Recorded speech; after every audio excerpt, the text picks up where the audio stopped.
Hey everybody, I'm going to make a little bit different type of video today. I'm going to make a video that kind of goes over the things that I don't really like about my truck. So many folks out there have been calling me biased because I like to talk about the things or the reasons why I chose my Super Duty over a GMC or Chevy or Ram truck. But it's not an easy choice, and I've told people that time and time again, that when you buy one of these trucks, there's so many different types of features out there nowadays that you're not going to find one truck that has everything. So you have to essentially compromise and get the features that you think are most important. So I've talked about that and I've made videos about that. But what I wanted to do in this particular video was actually point out the things about this truck that that I didn't like as much as some of the other trucks I looked at. And the first one is kind of the way the door is set up on this truck. Again, I've had to, and I changed this weather stripping out to a little thinner bead of it so it's not quite as protruding as the other one I put in here. The doors, because of how they're set up, have these little weld seams right here where it's not all one piece. And if you look at the new Fords and you look at the GM trucks and Ram trucks going back for some time, this is all one solid inset piece. So when you close the door, it's a much more solid sounding thud. And that's something that I am trying to replicate, and I've done a pretty good job by, again, adding this weather stripping to the door panels, but it's not something that sounds exactly the same or even has that same tight feel that you get on the 2017 F Series trucks as well as the Silverado and Rams. Also, another thing is I don't care for the excessive use of hard plastics. I wish that this material up here had been a soft touch material. I wish that, the fit and finish of this little pocket up here was better, because you can actually see from the right angle that it dips in slightly on this corner, and that's kind of disappointing. You pay as much as we do for these vehicles, and you expect things like that to be addressed during pre-production, and really, just not an issue on a truck that you pay this much money for.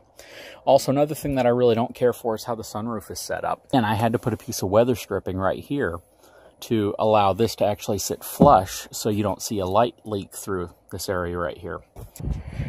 The headlights on these trucks have always been an issue too. They've a lot of people have replaced them. They've put xenon kits in. They've put projectors. On my previous one, I think I have a video on it, I actually disassembled the whole headlight assembly and put some xenon projectors inside of here.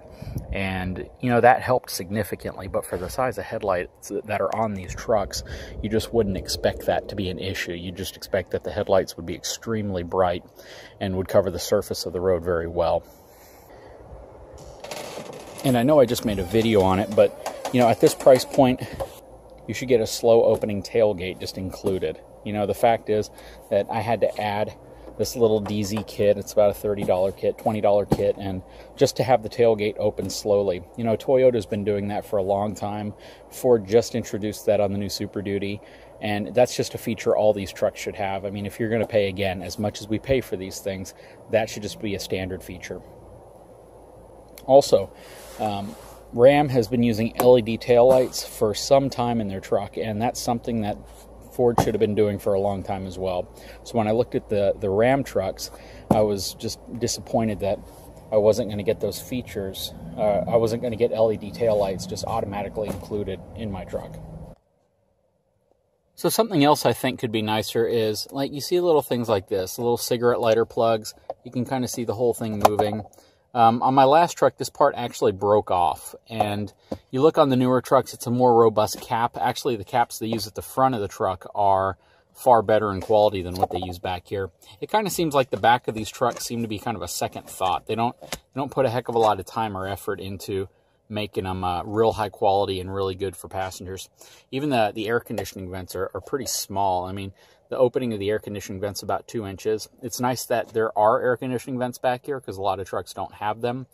But yeah, just the fact that they're so small, and in order to get really good air circulation back here, you pretty much have to close a couple of the front vents. A big one for me, and really what almost swayed me towards Ram, was the push-button start. That, again, push-button start's been around for a long time. I mean, there's cars from 2006 that have push-button start, and for a 2016 a Platinum Edition truck, not to even have it as an option, is just, you know, kind of interesting to me, considering all the trucks now have them pretty much standard, or at least optional, I think, except the Silverado. Another kind of big one, but not really, is a lack of parking sensors. In my case, I probably wouldn't really use them, just considering the fact that my truck has a brush guard on it, and that's probably the reason why Ford still doesn't even offer it as an option on the Super Duty. You get the rear parking sensors automatically, you get a rear camera. Another thing, and this one's going to sound a little weird because I know people love the 19.5-inch Alcoa wheels that come on this thing, but the reality is they are excessive overkill for what this truck would ever need them for. What I mean by that is, though you have the towing capacity of a medium duty or heavy duty truck, you don't have the payload capacity. And these tires and wheels are primarily set up for payload, not necessarily towing. What I would have preferred is that they went with a Alcoa-looking 20-inch wheel. That way it would have opened me up to far more options for tire upgrades. And in this case, I just don't have that many options because of the wheels, unless I go to a 20-inch wheel that I have to either custom made or custom ordered from like American Wheels just to support different types of tires. When you go to a medium-sized tire like a medium-duty tire like a 19.5, you really can't and don't have many options for tires. So all in all, I really love my truck. Am I biased towards it? I'm only biased in the sense that I bought it because there were features that I preferred that the other trucks didn't have. But am I biased to the point that I can't admit that there are features from other trucks that I would really like to have and that actually almost swayed me towards buying them? No, I'm not that biased. I honestly believe that, you know, Ram puts a ton of great tech features in their trucks, and they've been doing it for several years now. GM with the 2014-2015 model, they've put a lot of features in. I just think it's kind of an underpowered truck at this point, so we're all waiting to see what they do with their new truck. That being said, I bought my truck because of the features I like about it. It's a wonderful truck, but again, there are still a lot of things that I would change if I could, or that I would have just preferred that they include. So I hope you guys enjoy this video. I hope it gives you kind of an idea or a glimpse as to some of the things that I would have liked about my truck had it had some additional features. But, you know, you take things as they are, and you buy what you like, and you just hope it has everything to, you know, enough features that keep you happy with it. And in this case, this truck definitely does.